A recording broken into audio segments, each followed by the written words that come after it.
à? Cô và các bạn. Chương trình Sơn Sơn cũng được thế. Tao của tao thì ở đâu của tao hay cho to lên cậu. cái giấy quỳnh ống vạn trường.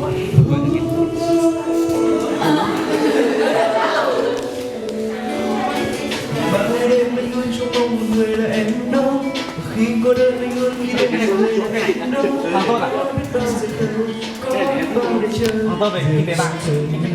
Trong mơ anh như thêm một người đã có từ ngày mà em tới. Em mang cho anh bao yêu thương và một cuộc sống mới. Cứ lắng thêm từng ngày, cứ vẫn thêm từng ngày. Những giây phút ta vẫn bên nhau. Này em, niềm hạnh phúc trong anh là đêm nắm đôi tay nhỏ bé. Ôi em, người xin mãi nụ cười ấy nhé. Ngàn đời yêu cho anh như tia nắng vàng. Đang chờ đợi ngày đầu tình. Yêu em người có phút tuyệt vời. Làm ánh sáng cho tâm hồn. Một người đồng em dù như ai cách xa.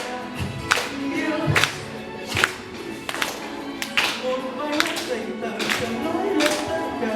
Làm của bạn thì thích được có thu. Cái phải say mới hát được.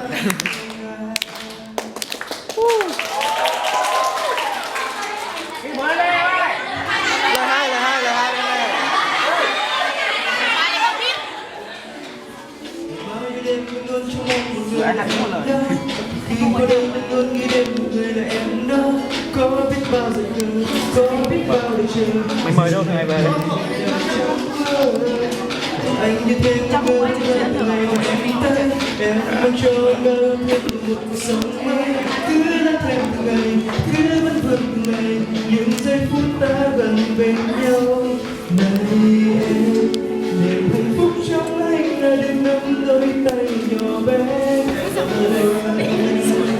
Dừng vai nụ cười nhé. Ngàn đời yêu trong anh như tia nắng vàng. Đang chờ đợi ngày nào bình minh tới. Khi hai hôn người có giây phút tuyệt vời. Làm ánh sáng cho tâm hồn ta. Hai. Trên này trên cả lớp. Chắc để chắc chắn có mặt anh cùng. Đây là ông bầu ấy à?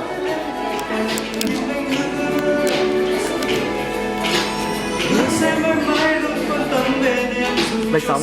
do vòng tay ấy luôn dành cho em. Loan. Người dấu em. Xin chân thành cảm ơn mod của Kinh tế 3.